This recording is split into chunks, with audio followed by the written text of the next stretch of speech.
This is the Six Figure Home Studio Podcast, episode 84. You're listening to the Six Figure Home Studio Podcast, the number one resource for running a profitable home recording studio. Now your hosts, Brian Hood and Chris Graham. Welcome back to another episode of the Six Figure Home Studio Podcast. I am your host, Brian Hood, and I'm here with my amazing co-host, none other than the Christopher. What's your middle name? I always forget your middle name. Jay Graham from ChrisGrahamMastering.com. How you doing today, Chris? Yeah, what's up, people? Hey, yeah. Not my vibe. How you doing, man? I'm good, man. I'm really good. I'm super good. I was really excited to say this on the podcast this morning. I don't want to say who it is yet, but I have this client who is a repeat customer who came back to me, who's my favorite single client on earth. You've probably never heard of them. They're from far, far, far away, and they don't speak English. Well, you just gave it away. Now everyone knows who you're talking about. No, that's literally everyone that's not American. So, but I had this like magical moment last night. I was mastering late at night, and I pulled this song up and started to work on it, and it was so beautiful. It was like one of the best moments of my career. It was so beautiful that as I listened to it for the first time, I completely forgot that I was mastering. I was so sucked into the song that I totally was like, oh yeah, I'm working. I saw your Facebook post about this, and I'm like, I don't know if that's ever happened to me. And then I realized, it's because I mix heavy metal. I don't get lost in a song's beauty in this type of music. I just get angry out of nowhere. Why am I so angry? This is going to sound funny. I find heavy metal very relaxing. I actually do that on my spare time when I'm like working. If I'm working on something for like the Six Figure Home Studio for FilePass, I want music playing this like instrumental. So I have a playlist of metal instrumental songs of either bands I produced or bands that I just like. And it's awesome to just chill out and like zone out to heavy music. Yeah. Like low tune bands. There's a band that I'm obsessed with called Covet. I've heard you shouldn't do that. Yeah. A little Bible joke for you. Hardcore bands with sin names. Yeah. What are you going to do? But yeah, they're great. They're like an instrumental band, and the lead guitarist is this Asian chick, and she's incredible. It's heavier. They tour with like Periphery and stuff like that. Like they're legit, but my gosh, they're so good. I love them. Well, that's good, man. So what's new in your life? And for the listeners now, just so you know, Chris and I are trying today. We've done very little pre-show discussion, so we genuinely have no idea what each other have been doing. Usually what we've had happen is Chris and I talk for like 30 minutes before the podcast, and then we try to come up with like conversation about like what we're working on or what we're doing. And we're like, well, we just talked about this for 30 minutes, so we're just going to make up bullshit. So genuinely, Chris, I don't know what you've been up to. What you've been up to? Well, what I've been up to is I've been finishing the Bounce Butler beta. By the time this episode drops, the beta will most likely be available. That's hot. I'm super pumped about that. That's going to be super fun. Bounce Butler, if you haven't heard about it yet, is going to be this piece of software where you're like, hey, I have 100 sessions I need to bounce. And Bounce Butler's like, hey, I'll do it for you and text you when I'm done. And then you leave and go home. That reminds me of like the Windows like 95 paperclip guy. Yeah. And it makes me really angry. It'll be my voice. Hi, welcome to Bounce Butler. I just think of your stupid Butler logo guy saying that to me, and it makes me so mad. I am Yeah. So that's been exciting, but I am ridiculously excited for Monday. We've mentioned like how much I love reading biographies and history books on the podcast in the past. I read Mark Cuban's autobiography, and the take home from that was read biographies. Really, really, really successful people have one thing in common, and it's they read biographies. I don't read biographies. I don't believe in them. Dude, they're so good. Here's why I'm nerding out. On Monday, Mr. David McCullough is going to be in Columbus, Ohio. He wrote John Adams. He wrote 1776. He wrote the Wright brothers. He wrote all these freaking unbelievably beautiful and informative books. And I'm going to resist the urge to squeal when I get to meet him. So he's like one of my favorite people on earth. If you've thought about like getting in biographies or history books, David McCullough is absolutely the easiest person to begin with because everything he writes is gorgeous. Well, that's nice, man. I recently got back into the gym again. I was out of the gym for a while because honeymoon and married life. You know that anyone that's gone a while without working out, you know what I'm talking about when I talk about the tax you have to pay when you finally go back again. Mm-hmm. It is brutal because leg day, doing squats. Like I'm doing real lifts Ew. and it is awful. And I tweaked my back today because I try to do too much. So Eesh. that's where I'm at right now, man. How much happy weight have you gained, Brian? 4 pounds, including honeymoon time. That's nothing. Yeah, I'm fine. I gained 4 pounds. Eating a cheeseburger. Yeah, pretty much. Yeah. In a day, it's not a big deal. No, thankfully I can maintain weight pretty well. Like I've never really had a massive weight problem before, except in my like early 20s maybe. But even then it wasn't too bad. Anything else you want to update me on, buddy? No, just David McCullough. I'm so excited. I tried to look him up. I couldn't find him. I just don't care. It's hard to spell. I'm taking my mother. We bought tickets and we get signed copies of his new book, The Pioneers. We're really pumped. It's going to be really fun. Gosh. It's the nerdiest thing I've ever said. Yeah, I was about to say, like, this is some obscure writer I've never heard of. He's probably like world famous. I just don't know who he is. He has the Presidential Medal of Freedom, Brian. Okay. He's kind of a big deal. Well, You would like him. Everybody would like David McCullough. there's no way anyone's still listening to the podcast at this point. Yeah, sorry. For the three of you that haven't tuned out because of my nerd ramblings. There's a really good episode for today. I know that. Yeah, it's going to be great. Brian, what are we talking about today? Yeah, so today we're actually going to, I don't know how to explain this, but we're going to talk through a book. This is way more exciting. If you've been a part of the Six Figure Home Studio community, and maybe I'll even say this to the mailing list, we assigned a book for you to read. It's a free ebook that is put out there by a software company called FreshBooks. If you are looking for accounting software, it's kind of like GoDaddy Bookkeeping, which is what I use. It's kind of like QuickBooks, which is what you use, Chris. It's just another alternative. Yeah, and the premise of this ebook is essentially, should you charge by the hour or should you charge by the project? And this is a conversation that happens a lot in our industry. A lot of people are really into the I charge by the hour, and there are upsides to that. And a lot of other, often cleverer, no offense if you charge by the hour, a more modern approach is to charge by the project. This book essentially argues why you should charge by the project. And it's awesome. I've read a lot of business books, and this is funny because it's a little freaking PDF on the internet. Yeah, it'll take you about an hour to read. Yeah, and it presents such a compelling argument why you should, as a freelancer, do your best to move to per project pricing. But what FreshBooks does is, let's say that you invoice after the fact when you work with somebody. FreshBooks hooks into your bank account and you're like, hey, send them an invoice. And then it looks at your bank account. And if you haven't received a payment from them yet, then it automatically emails them as like, hey, please send me my money. And then waits a little bit longer and then emails them again automatically. Okay. Yeah, it's great. That's why FilePass exists. We created FilePass so that you don't have to go chase down money. They just can't get their files until you pay. That solves that problem. So you don't need FreshBooks, guys. Just sign up for FilePass. Let me be really clear. I do not advocate that you run your business on I'll invoice you and you can pay when you feel like it. I'm struggling to keep that part of the show an advice buffet, but I am adamant in my life I will not invoice people, because then a huge portion of your job is like being stressed that someone has stood you up. That's just a side note. We've talked about this on the podcast in excess. I think most people understand that.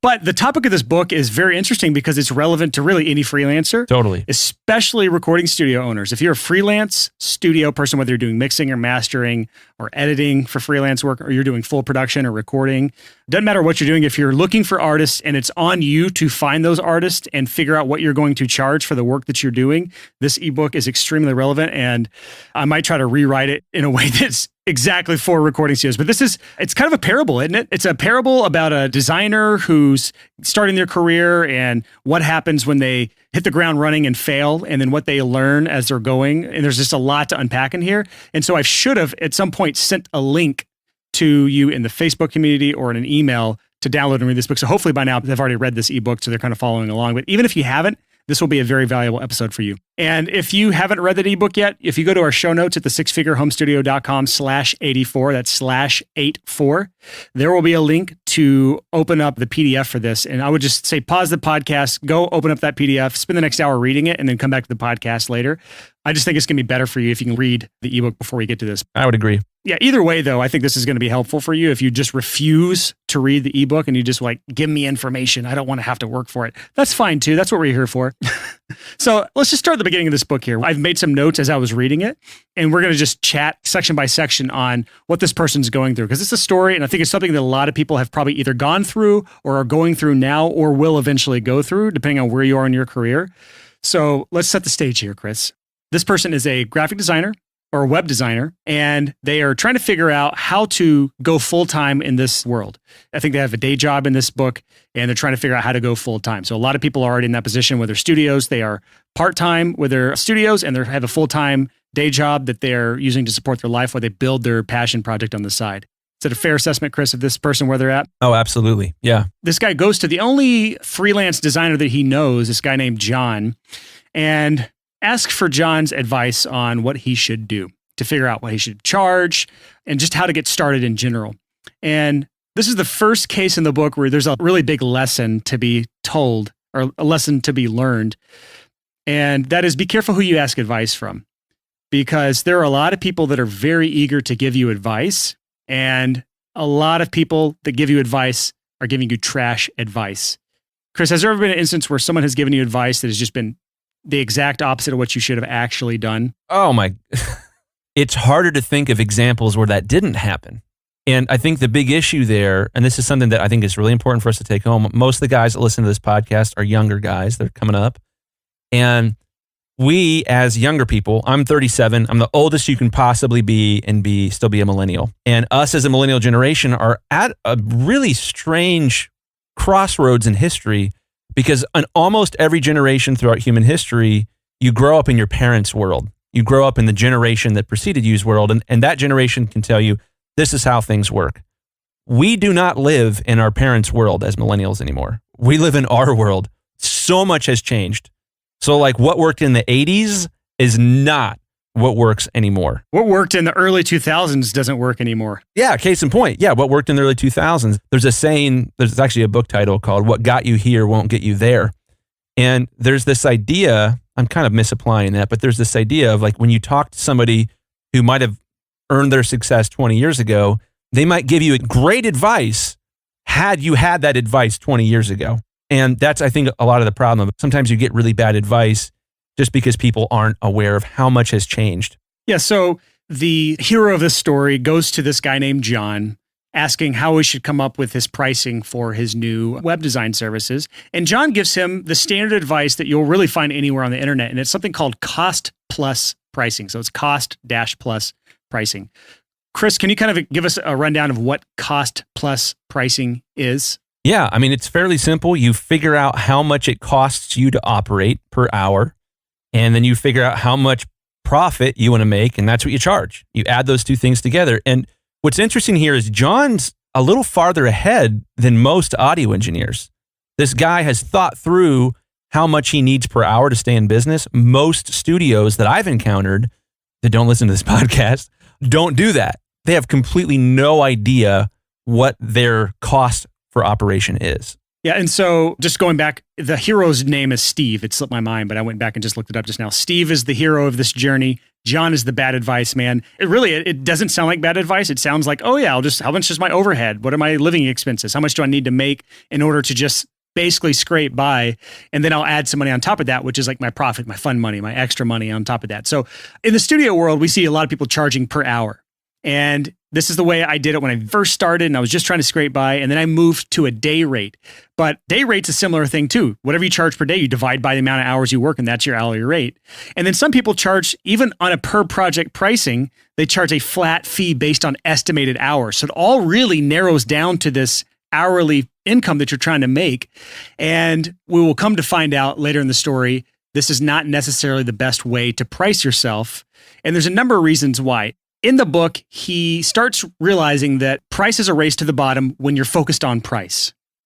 And he's struggling to compete with other designers. He's struggling to win these projects, so he has to lower his rate in order to win some of these projects. So he goes back to John. He's like, John, listen, man, I'm struggling to get any of these clients to hire me. I'm having to lower my rates. It seems like a race to the bottom. What should I do at this point? And this is where John gives him some more bad advice, because this is bad advice, John. And John essentially tells him, Steve, listen, man, you're early in your career. You just got to pay your dues, suck it up, take the projects that you can take on, and you'll eventually claw your way out of this. Pay your dues. pay your dues. This is a topic in and of itself that I think we may end up wanting to talk on for a minute, Chris, and that is the idea of paying your dues. I do not necessarily love this idea. I get it to an extent, but what this leads to is the mindset that I will just take on any project because I'm paying my dues right now. And I was doing a group coaching call for my PPC students this morning, and one of the questions was from a guy who is stuck in this endless cycle of working with bands that are not serious about what they do. They don't have any ambitions to be successful. They don't have any know-how into how to get their songs listened to by a large audience. And so these people that are hiring him don't have a lot of money to pay for their work. Well, what happens inevitably is he finishes these projects, he takes whatever he can get for these projects, and then these clients are happy with what they got, but they're just referring more clients that aren't serious about what they are working on. Because here's the thing, birds of a feather flock together, right? Most people are similar to the people that are around them. So if you are working with all of these, for lack of a better term, trash clients, or you could just say, for a nicer way, more politically correct way, clients who are not interested in their own success. If that's the type of client you're working with predominantly, then you're going to get trash clients because they're going to refer you their friends who are trash clients. And so this is an endless cycle. If you get stuck in this mindset of, I need to pay my dues, it's going to take a miracle to get yourself out of this trap. Yeah. And I think one of the things that's interesting here is I'm sure some of you are like, oh, these guys don't think there's any such thing as paying their dues. They're morons, these young plebs. That's how it used to be, though. Yeah. Back in the 70s, 80s, 90s, that was how it was. You had to pay your dues. You had to eat shit in order to make it in the career. Now, here's the thing. There are parts of our industry where you do need to pay your dues. And those are parts of the industry where you are trying to have the exact same career that somebody else already has. When you want to go and play in someone else's sandbox, you have to pay your dues. Here's the thing, though. In our industry, and pretty much every industry on the face of the planet right now, the people who are successful are the ones who made their own sandbox. They created their own niche and they made their own rules. Those people don't have to pay their dues. And what we're seeing is that more and more people in every industry under the sun are making their own sandbox, so they don't have to pay your dues. So it's not whether you have to pay your dues or not. If you want the exact same career as XYZ famous mix engineer, and you want to be just like him, yes, you will have to pay your dues.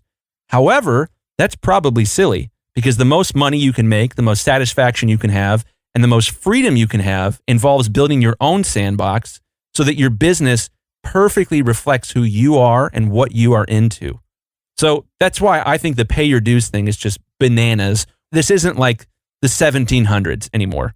We're not trying to like, well, I want to be just like Miller John, who makes the shoes, and I will go and do the exact same things that he does and learn how to make the exact same types of shoes that he does, and thereby not have any artistic expression whatsoever. Yeah, back then it was you had an apprenticeship, and then you became a journeyman. They had levels to these careers, and that was about paying your dues. It's just not like that anymore, unless you're in certain industries. If you're in the film industry and you're doing sound design in film or video games, it's a different world. But again, you're trying to get someone else's exact career that already exists. Yep. A defined career. In our world, if you're a freelance audio engineer or home studio owner, which is most of our listeners, there is no template for you to follow. So paying your dues is a loser's game. Yep. Amen, Brian. So let's move on. Fast forward a little bit. Steve finally finds a client that gained some success. In this instance, it's like a startup that he did a website for and put an e-commerce platform on.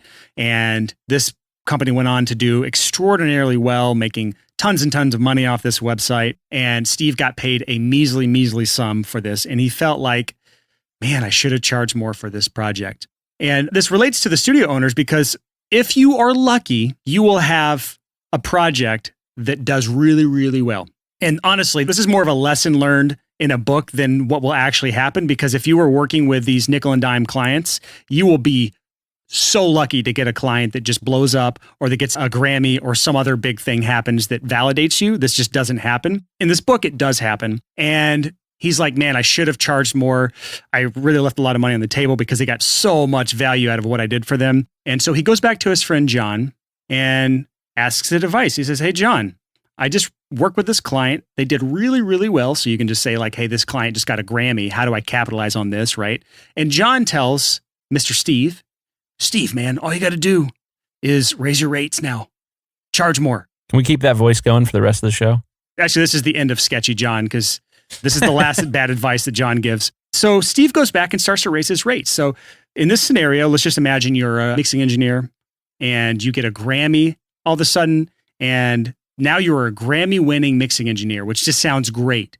You're like, now I need to capitalize. I need to ride these coattails as far as possible. I'm going to double my rates, which is great. If you can double your rates, I'd say go for it. But here's what Steve found out as he started looking for higher paying clients. Most of his work coming in was still these nickel and dime clients that could not afford him in the first place, much less his doubled higher rates now. And so it's just the same exact thing. It's this race to the bottom. 99% of his clients can't afford him, and occasionally he'll get a high-paying client, but it really isn't enough to keep the doors open. So he's back to where he was at the very beginning. These new rates just don't work for the majority of the clientele that he's built up over the years. And I think this goes back to a really good point that Chase Jarvis made on an article. Chase Jarvis is, for those of you who don't know, he's the founder of Creative Live, and he was a very successful photographer. And there's just like so many parallels between the business of photography and the business of recording studios. But he had a really good article that was just talking about your $500 client will never be your $5,000 client. And I think this is the case here when he had this client that blew up, AKA they got their Grammy. Most of your past clients are these $500 clients. They're not going to become your $5,000 client. So just raising your rates because you had one validating moment is never going to work for you. Yeah. And I think the thing that's interesting here, correct me if I'm wrong, Brian, here, but I think what happened was Steve went to this client that he made this amazing website for that made them millions of dollars. And he made a classic mistake. He said, I think I deserve more after the fact. So what he built worked, made a bunch of money, but he didn't charge in a way where he was entitled to anything. And he pulled the I deserve card after the success had happened. That's not real. That's not a thing. It's a complete fantasy. And exactly what you would think would happen is that this big client was like, no. We will not pay you any more than what was agreed upon when we hired you. And I think people lean often on this idea of like, well, if it blows up and they don't pay me, I'll just tell them I deserved more. Doesn't work. It's not a thing. And I feel for Steve. I feel for that mentality. But I, even myself, have to continually explain to my heart, no, Chris, that's not the way the world works. You're not going to get more money by saying I deserve more after the fact. Well said, Chris. Just so you know, that didn't happen in the book, but that's still a really good point. So it should have, and it can happen in your version of the book, Brian, when you rewrite this for audio engineers. That's true. All right, let's move on to the story. Steve is just not having success. He's very frustrated. He finds out that John had to take on a day job because his freelance career was failing. Ooh, burn. Ooh, yeah. So now you realize how bad of advice this was because John was not even in a position to give advice because his career was failing. Well, and let's pause there and talk about that. A lot of times what'll happen, at least in my experience, is somebody whose career is not going well, but has been doing it for a long time, feels terrible about themselves and ends up giving advice to younger people to make themselves feel better. Yep. And I've seen this on the internet, man. Yeah, you see this like you go in a forum and you ask a question and a bunch of people who want to feel better about themselves chime in with like, well, you can never use that type of dither. Oh, you have to have a transformer on that type of microphone or it doesn't sound. Well, they voice all these opinions in the hopes that someone will take their advice and say, oh, thank you, oh, wise one. And then they feel better about themselves when it's just a procrastination technique when they should be doing stuff that'll move the needle in their own business rather than talking on some stupid forum about stuff that doesn't matter. Well, as we progress in the story, Steve is in a dark place. He took bad advice from someone that should have never given him advice. His freelance career is failing, and he's struggling to get clients that are paying him enough to actually make ends meet. He's doing projects for $10, $15, $20 an hour when he needs $50, $60 an hour just to survive. And he starts looking through his list of contacts, and he finds out he has a mutual connection with this woman named Karen. And Karen is the most successful designer in the city. How convenient is that for the story, Chris? Pretty convenient. It's not convenient that her name is Karen because Karen is now a meme. A Karen is like a... Yeah, they need to speak to the manager haircut lady. Yeah, exactly. Sorry if your name's Karen. We don't judge you at all, by the way. Yeah, thanks, Kyle. Appreciate that. No offense to anyone named Kyle. Also a meme. I love the Kyle memes, dude. So good. Our friend's name is Kyle. Have you seen what happens in a Kyle wedding or whatever when Kyle gets married? It's like literally him in like Fox shirt and a Fox hat backwards and sunglasses with his wife in a wedding dress. and his entire groom's party's in like Foxborough clothes. Oh my gosh, I love it. Yeah. So let's talk about Karen now. Karen is the biggest designer in her city, and he has a conversation with her, and she agrees to meet up with him for lunch. And in our world, this could be a studio owner that you really admire. This could be in person. This could be online. It's just finding a mutual connection of someone that could actually help you. It could be hiring coaching from Chris Graham. Hey! It could be one of these things, but it's someone who does actually have the experience that can help you. And so Karen sits down and gets the lay of the land for where his business is at currently. I just use a preposition at the end of the sentence, so I apologize. And she introduces something called value-based pricing. This is how she prices her projects. This is really where we get the meat of the story early on. If we had background music in our podcast, which we probably should because we're a music podcast. No, we're not going to do that. It's too much work. That's where it would have come in right there, like value-based pricing. Come on, Brian, that was kind of funny. No, it wasn't. I didn't laugh. So Karen proceeds to drop some nuggets of wisdom, some wisdom bombs onto Steve here. And she's just talking about how she prices her projects. And she's asking John, whenever you are hired to record a band, rephrasing things here for the sake of our podcast listeners, when someone hires you to record a song, do they hire you for the sake of recording a song? Probably not. They actually hire you for the sake of potentially growing their music careers. And this is something worth exploring because we talked about this on the podcast before. Think about what they're actually hiring you for. Are they hiring you for your gear? Are they hiring you for your facilities? Are they hiring you for your good looks? Your good looks? No, they're not really hiring you for any of these things. These are all pluses in the story. But at the end of the day, they're looking for an end product that is going to move hearts. It's going to resonate with people. It's going to be art that is accepted by a wide audience, hopefully profitably. And this is really where we get to the meat of discovering how to charge for projects. It's not, I deserve this because of X, Y, Z. It's not, I have all of this gear and beautiful facilities and spent millions of dollars and have tons of debt and went to Full Sail and have tons of debt there too. And therefore, I deserve $200 an hour. It's none of that. It is trying to figure out what is the goal of your client and how can you help them reach that goal? And what is the value of that client reaching that goal? Well, this is huge. It gets to something that I love to talk about. It's one of my favorite topics. It's objective versus subjective. And I think many people in our industry look at their services as objective, meaning object, like it's hard. It's something that you can quantify very, very easily. We don't work in an objective industry. Even as a mastering engineer, I don't make objective work. I make subjective work. And we all make subjective work because subjectivity is whether the art is good or not, whether it gives you goosebumps, whether it is going to leave a legacy, and whether it's going to be one of these songs where people listen to it and want to be closer to this artist as a result of hearing a 3-minute song. Music is magic. It's the most magical thing on earth, and it doesn't make any sense that an artist can make one song in their bedroom, release it, and be ridiculously rich and famous, and not just rich and famous, but loved. Like people are obsessed with them. That's what happens in a studio. And that's why some studios are worth a lot more than others. When you approach it from a purely objective standpoint of like, well, you could go with him, but we have real LA2A compressors. And we have when you start to argue like that of like, well, we're objectively better than they are. It doesn't make any sense. We don't know why humans like music. We don't know why we get weepy. I don't know why the song I was mastering last night wrecked me. I went and got my wife, brought her down into the studio, and we stood here and listened to the 2 songs that this artist sent me and just like were floored, like super emotional, like hearts aflutter. And that doesn't make any sense. It's not even in English. I have no idea what she's saying. Why am I affected emotionally by this? It's bonkers. And that's the difference between when you approach your pricing objectively, when you should realize that you're selling a subjective service. And that's a good thing because something that has subjective value can be priceless.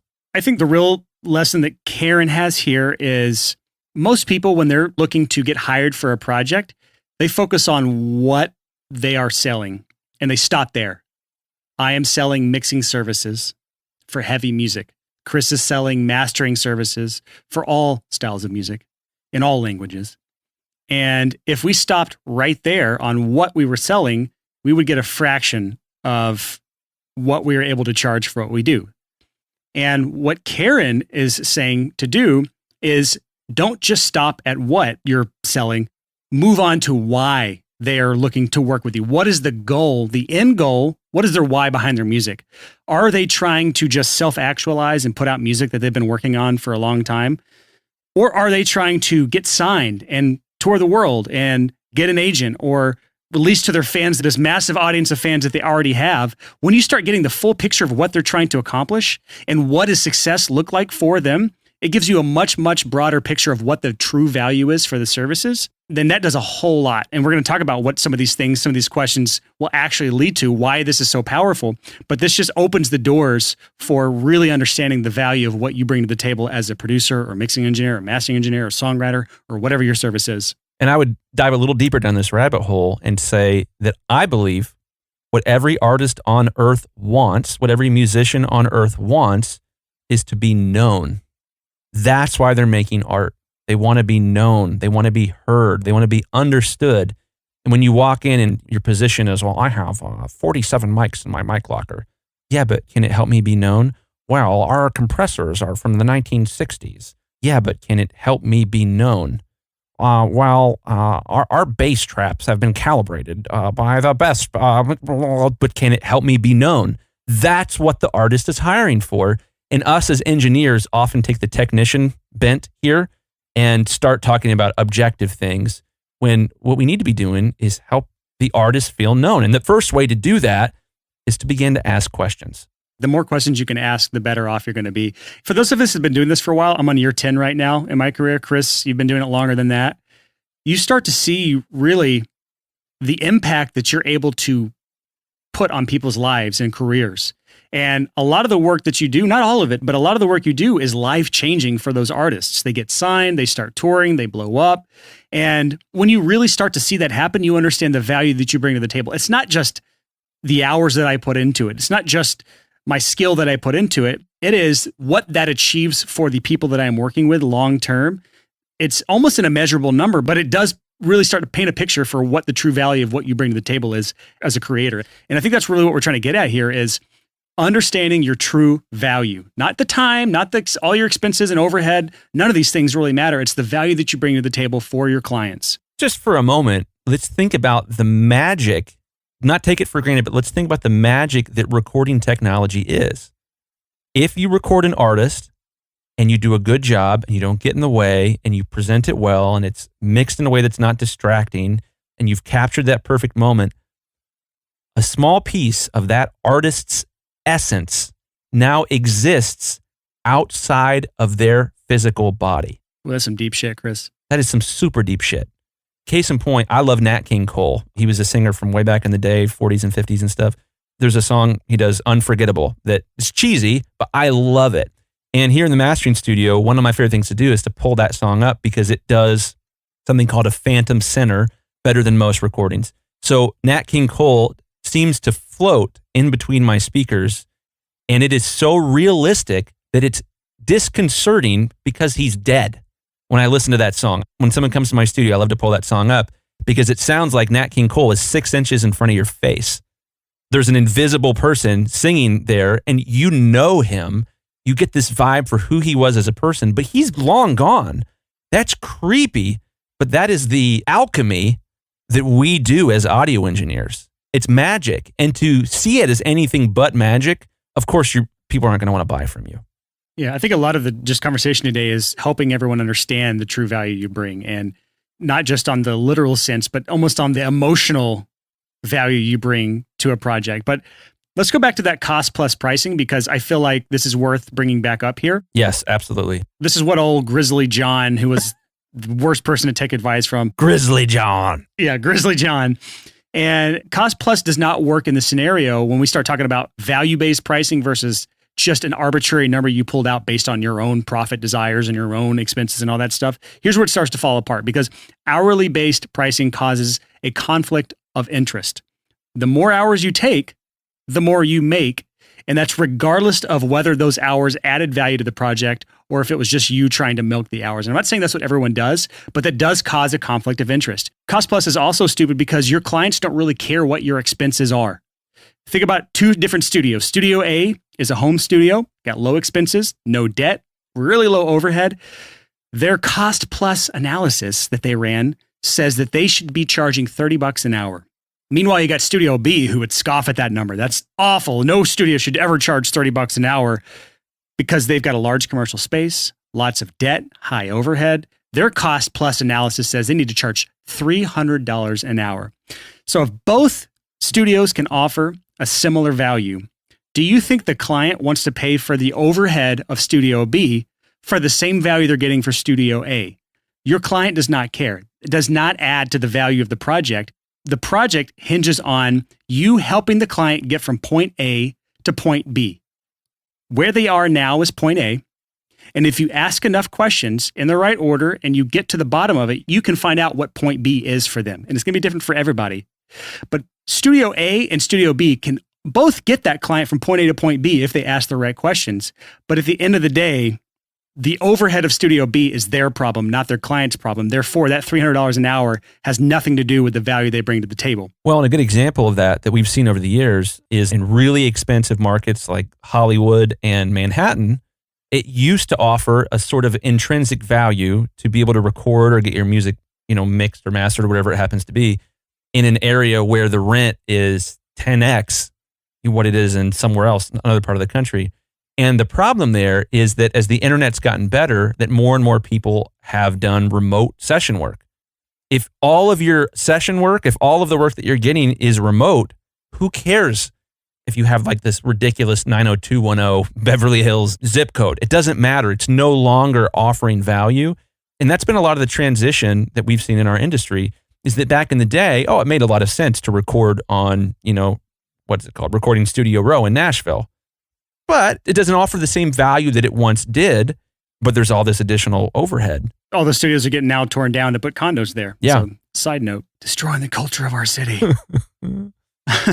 Changing times, my dude. All right, so Steve's convinced at this point. He thinks, okay, I like what you're saying, Karen. I kind of understand the value-based pricing. I get how you do it with your clients. What is the goal of the client and how can I help them get there? And what is the value of that goal to that client? And I'm going to price accordingly. Here's a simple example. And this is the example they use in the book. It doesn't really translate to what we're doing because it's not such a business-focused decision in the studio world as it is in the design world. But Karen might talk to a business. She finds out they want a website created. She's going to dig in to see why they want that site. She's going to figure out what their business goals are related to that site. She's going to find out maybe how much a client is worth to them, how many clients can you get through the site. She can run some basic analysis and find out what does a success look for you for this website? Is it getting 100 clients a month? Is it an extra 1,000 clients a month or whatever?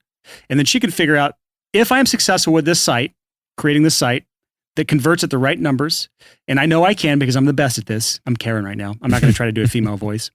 Then I know that this will be valued at an extra $1 million a year for this client, or let's just use smaller numbers, an extra $100,000 per year for this client.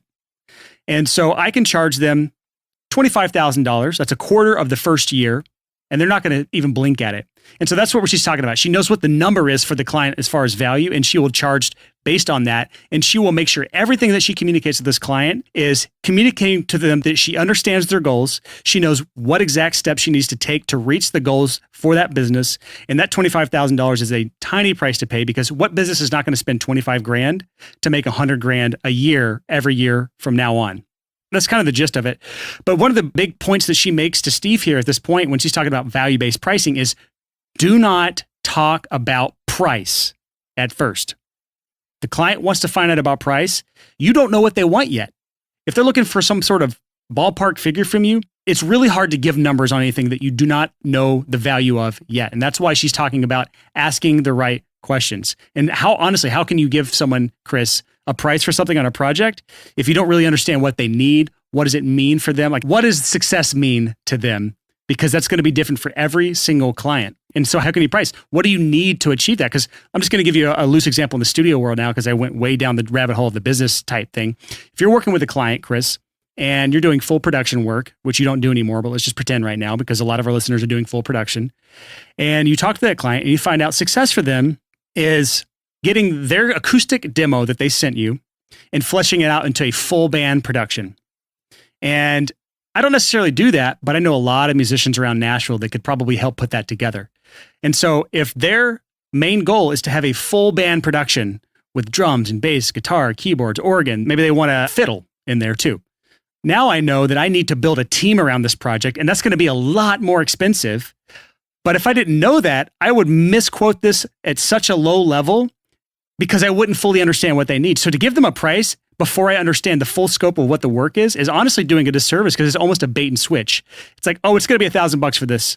And then you realize, oh no, this is going to be $4,000 or $5,000 because I have to do all these extra elements.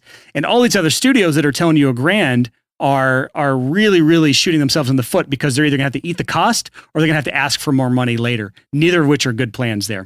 There's a book called Made to Stick by Chip and Dan Heath that I'm obsessed with. And one of the things they talk about here is the curse of knowledge. The curse of knowledge is that once you know something, it's impossible to imagine what it would be like to not know it, which makes it really hard to apply the golden rule. If you want others to treat you the way you want to be treated, you need to treat them the way you think they would want to be treated. But if you can't imagine what it would be like to not understand all the stupid technical stuff in a studio, and you just, assume that they know all these things, and you just throw this number out too early, it might go something like this. Like, oh, hi, my name's John. I want to record at your studio. Okay, yeah, we're $40 an hour. Okay, cool. We'd like to book, 4 hours, tomorrow afternoon.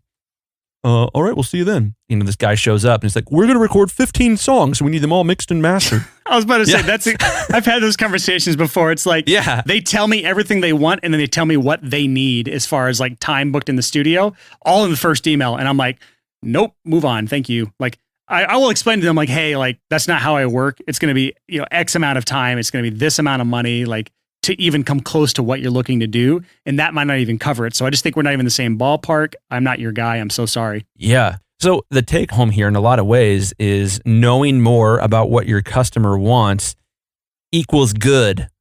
That will help you with your business. So ask a lot of questions. Another great book on the topic is How to Win Friends and Influence People. That book blew my mind. I've talked about this before in the podcast. It sounds like it's a book for assholes.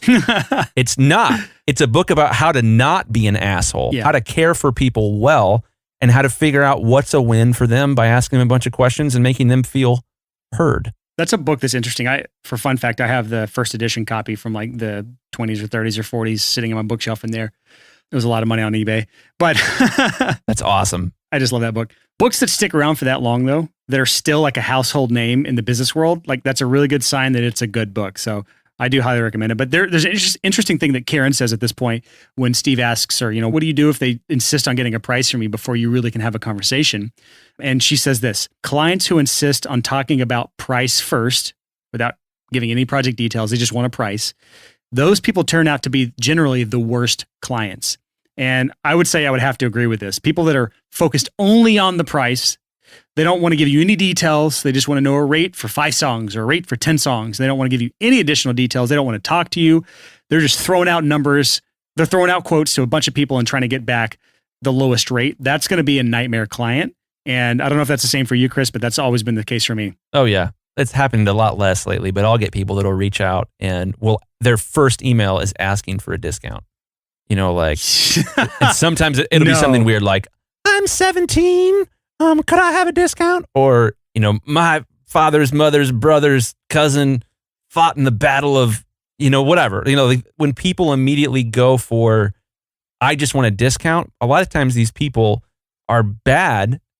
Not just they're going to be a pain in the butt to work with, but they see it as a win for themselves when they get that discount. And I relate with that because, man, I've been that way many times in my life, is that I just want to feel good about myself by knowing like, okay, cool, I'm getting a discount. Yay. And these types of people, you don't want to work with them because if they ask for a discount, if they're trying to figure out price on the beginning, they're definitely going to follow up with more nitpicking and, you were 5 or 7 minutes late to the session today. We'd like to still record, but we'd also like a full refund. Like, you're going to have people like that. They'll start doing the math to see what 7 minutes costs, and they want that taken out of their final payment. Yeah. Yeah, that's awful. So going back to Karen's advice here about probing people, she goes on to say, don't just talk about the technical details. As audio engineers, that's kind of really what we get bogged down in. Find out what their dreams are. What are the dreams for the project? If this were a massive success, what would that look like? What are the goals for the artist? So once you put this out, what are you doing? What is the goals for this? And then what are your ambitions? What do you hope this can achieve? A lot of those are very similar things, but you kind of get the gist. And again, what is their idea of success for the project? Here's the thing. When you start digging into this, when you start having the conversation with these people, you're helping them clarify things that they probably haven't thought about yet. You are like unlocking in their brain things that no one else has asked about, no one else has thought about, no one else has even brought up, and things that they probably haven't even thought about yet. And this creates a sense of trust with your clients because you're helping them get to point B better than anyone else that they're talking to, even including themselves. So I don't know if you've really gotten down this rabbit hole, Chris. Oh, yeah. Of really talking through projects. But if you can be more of a consultant than a salesman, it almost always works out better for you because you're really helping them build that layer of trust. And I think this is where kind of the consultant side of things comes out, is where you're trying to really help them. Like, have you thought about this? Are you doing this? Are you doing that or this? Who are you going to release this with? What are you going to be doing as far as your tour plans? Are this going to be released on these platforms? Like, what are you, if you really, we've talked about this on a past episode. I can't remember the episode, but you have a checklist that you go down for every project where you're asking them specific details. You're going to help out a lot when it comes to building that trust. One of the things I love to do with that, and I do this all the time when I'm on a coaching call, because honestly, this method I'm getting ready to share is how I built my business. And I was sitting around one day, let's see, it was been in like 2007. And I said, let's imagine it's 5 years from now and I'm a successful mastering engineer. How did I do it? I worked backwards and I said, well, most people don't really understand what mastering is. I guess I'd have to have some kind of website that would explain it. Maybe that would have a before and after player that you could use in real time. Oh my gosh, I'm going to build that. Boom. When I was off to the races, I had that idea because I worked backwards from let's assume I'm successful. It's 5 years from now. How did I make that happen? So asking these types of questions to an artist can be really powerful. Okay, you launched a song. It went totally viral. You have 1 million plays on Spotify. How did that happen? And make them, go through this creativity exercise. Like, well, I did this and I probably reached out to my friend Susie. She makes playlists at Spotify. Oh my gosh, I'm going to make Susie a song. All of a sudden, like, this starts to make a lot of sense. And when someone has that epiphany with you, when it's like, oh, I see the path in front of me more clearly, you're getting the project every single time. Much more than, oh, we have 37 inputs at our studio, unlike... Oh, man. Gear sluts around the world are tuning out of the podcast. So Steve now brings up a very valid question. And I think it's a question worth pondering for our audience. What if there is little value in the project, maybe other than self-actualization? So easier way of putting it is, what if the band just isn't serious? What if this is just a hobby, a side project they're doing?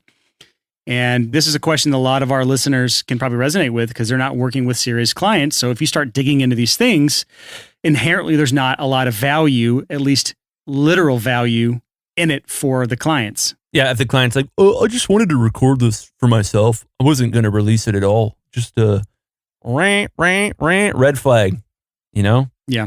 And here's the thing is like, is this the kind of client you really want to work with or not? Do you want to be stuck working with hobbyists for the rest of your life? I don't know many studios that are still successful today that are just focusing on hobbyist musicians. I just don't know that many. I think most studios now that are working at a high level, full time, and making more than 50 grand a year, at least. Those are all studios that are working with people who at least have ambitions to be serious about their music career. They're out there hustling and working hard, trying to make it. They're not just hobbyists that are just doing this on the side for fun because they have some extra money from their paycheck or their tax return this week. Totally. And there's a couple different levels of this. I've experienced when a client reaches out and is like too focused on fame, I need to release this record tomorrow because when it releases, it's going to go viral. I'm going to be famous, blah, blah, blah. That's a red flag for me. That's a massive red flag for me. That they see like, oh, fame is just a one-step process. That scares the crap out of me. On the other hand, if somebody comes to me and says, I have to make this record. I have to. It is like a burden that I'm carrying in my soul. I have to make this record. That's very different. That's a very, very good thing. There's a lot of value that you can provide there. Or if it's we want to release a song every month and we want to build our YouTube subscribers, or we want to build our Instagram subscribers, or whatever it happens to be. When they have this sort of clear vision of where they want to go, that's a lot different than it's just recording this for myself.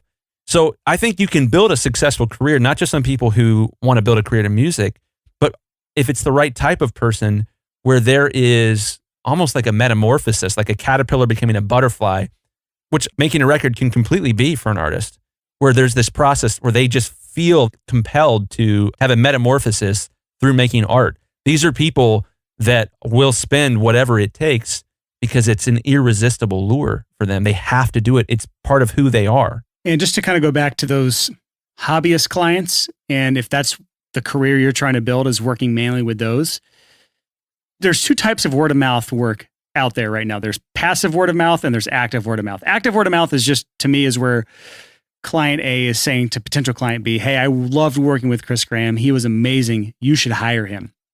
And that just comes with a lot of past work. You get a lot of clients under your belt, you're going to get a lot of active referrals like that.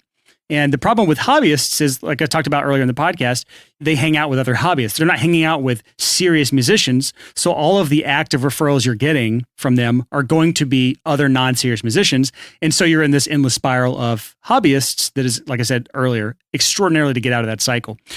Passive word of mouth is when your music is heard by thousands or tens of thousands or millions of people, and naturally that leads clients to you. Oh, I love this band. I love this mix. My favorite artist. We just finished touring with them. I'm going to look up the credits of who mixed this album and I'm going to get them to work with me. It's just passively getting you clients because every single song you have out there is a billboard, as long as you're getting credited for it properly, which I have a blog article about this. It's harder than it sounds. If you're working with only hobbyist artists, you're getting really bad active word of mouth referrals and you're getting 0 to none passive word of mouth referrals. And so you're not going to help your career out at all. Whereas if you're working with serious clients, even if they're fewer and further between, you're going to get a lot higher quality active word of mouth referrals. And you're going to get many, many, many multiples of the passive word of mouth referrals due to your client list and all the streams they're getting and the YouTube views they're getting and your name being all over the credits for the stuff that they're working on. So that's just something to really consider when it comes to this type of client you're targeting. Awesome stuff, man. So as you're talking to your clients now, we're back on the don't give your price. Just to remind you, going back on this, don't give your price out when you first start the conversation. And she actually, Karen here, doesn't give a price out even when they're done with the conversation. Instead, she says, I'm going to get you back a price in a proposal.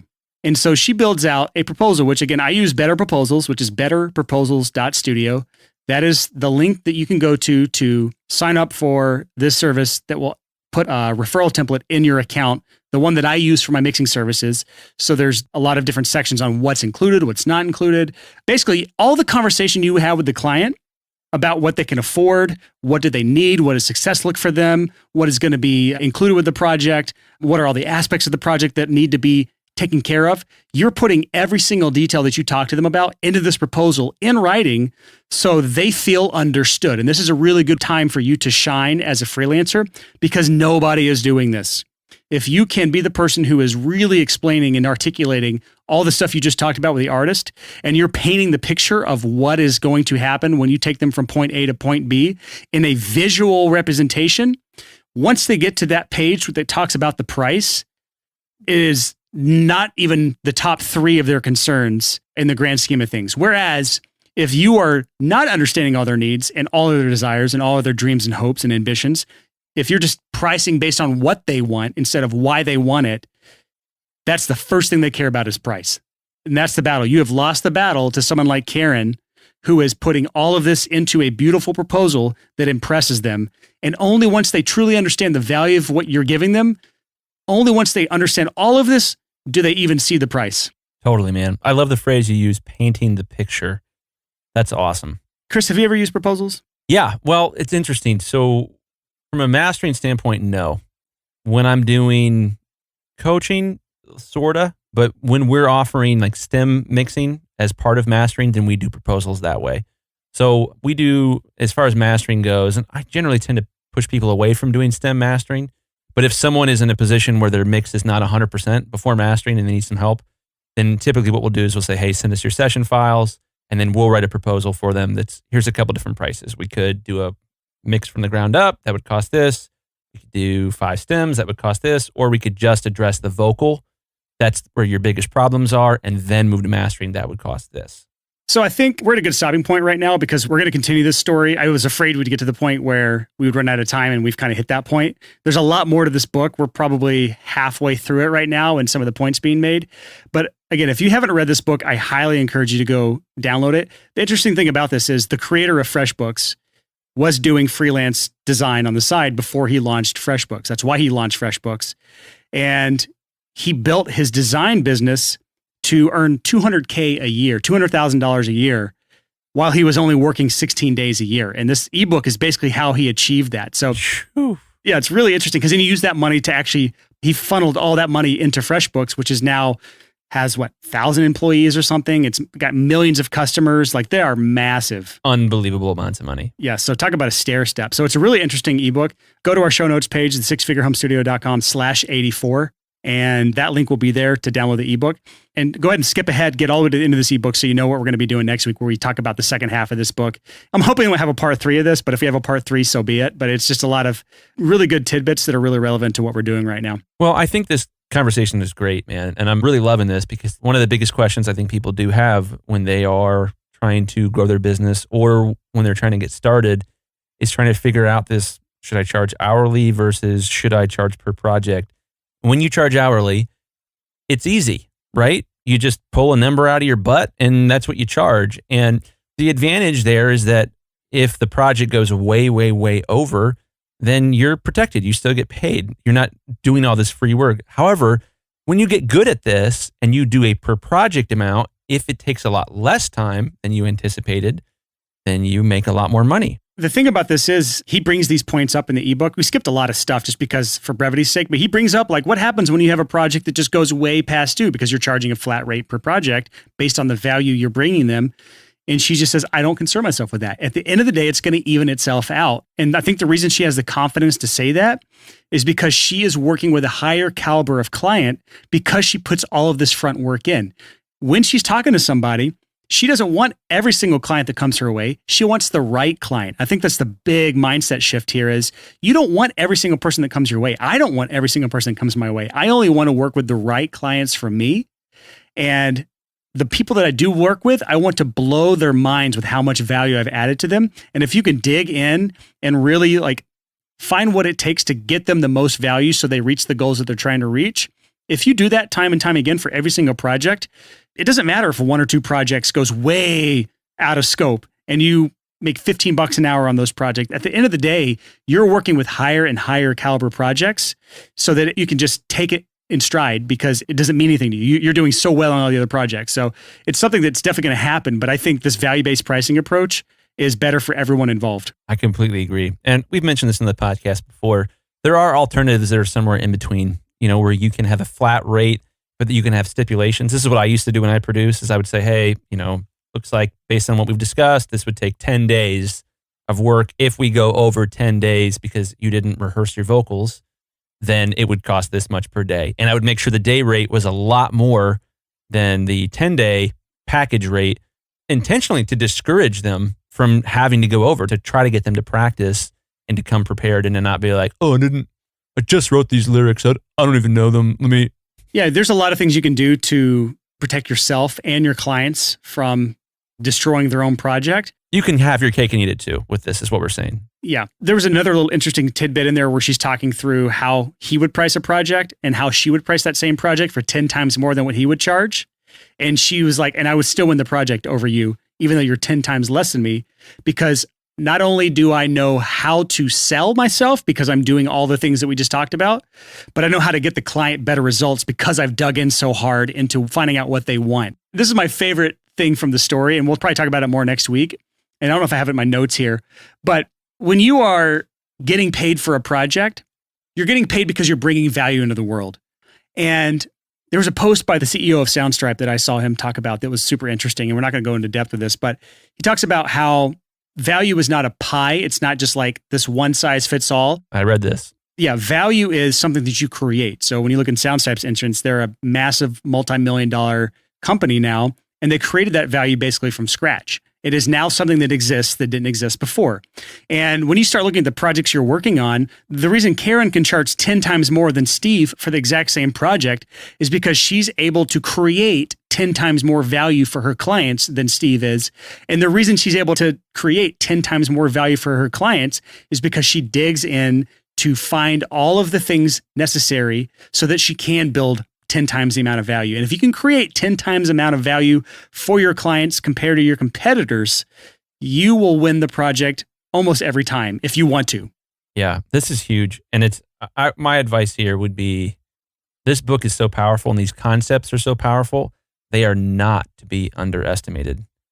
I am fully aware that I only understand a small percentage of this, that this idea of digging in, figuring out what's a win, and using your creativity to craft a win far beyond what the client imagined, that there is just an unbelievable amount of opportunity behind that door. So yeah, I hope that you guys are enjoying these kind of series that we've been doing.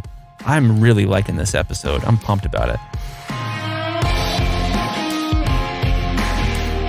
So that is it for this episode of the Six Figure Home Studio Podcast. I know you got something out of this episode because this is something that everyone struggles with if you're a freelancer. Having the confidence to charge what your true value is. This is a struggle that so many people have. They do not have belief in their own abilities. They do not see the value that they bring to the world. And so they constantly undercut themselves. And I'm hoping this episode is sort of that antidote, the steps to recovery towards getting past that. So if you haven't already, go read the ebook that we were referring to in this episode. You can just go to the sixfigurehomestudio.com/84, and there'll be a link to that ebook. It'll just take you about an hour to read. It's a free PDF. So there's really no excuse for you not to have read that ebook. It is an absolute masterpiece for such a short piece of work. Next week's episode is actually not the follow-up to this episode. We're going to have a different topic next week, and then the week after that, we'll be getting to the second half of this episode. And that's just because Chris was gone. He had food poisoning for a while. He was out of the out of commission for about a week and a half, and when he came back, we just weren't prepared to record the second half of this episode. So next week, we're actually going to be talking about one of my favorite topics, and that is delayed gratification, or being your future self's best friend, and basically how to do things, how to set up your life so that you have less regrets, you're planting more seeds that will sprout into great things in the future, and ultimately, you're just being your future self's best friend. It is a struggle that so many entrepreneurs have, and this is what separates the serious business owners, the ones who are successful, from the ones who are not successful. This is also what separates people financially. This is a lot to do with what creates wealth and what creates debt. So that's next week, bright and early, Tuesday morning at 6 a.m., and then hopefully the week after that, we'll follow up on this series. Again, if you have any questions, comments, concerns, anything, we talk about this sort of stuff all the time in the Six Figure Home Studio community, which is our free Facebook community. To search for the Six Figure Home Studio community on Facebook, or you can just go to the sixfigurehomestudio.com/community, and that will take you straight to our Facebook page. Send us a request, and as long as you fill out the questions we ask, we will let you in. Again, thanks so much for listening this week. Until next time, happy hustling. Whoa.